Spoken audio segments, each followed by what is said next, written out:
నర్మదా నది ఎంత విశేషమైనటువంటి అనుగ్రహాన్ని కేవలం దాని ఒడ్డున నిలబడి చూసిన వాడికి అనుగ్రహిస్తుంది అంటే పాతకములను కూడా తీసేస్తుంది.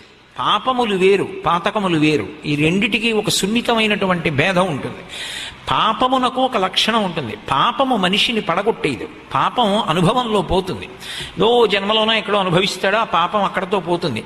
పాతకం అలా కాదు, ఒక జన్మతో విడిచిపెట్టదు.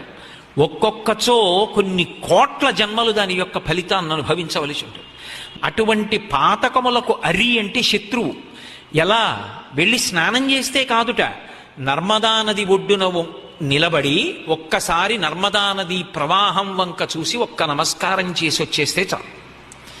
ఇంత తేలికగా ఇంత గొప్ప అనుభవాన్ని ఇవ్వగలిగినది ఎవరు అంటే ఒక్క నర్మదా నది సృష్టిలో.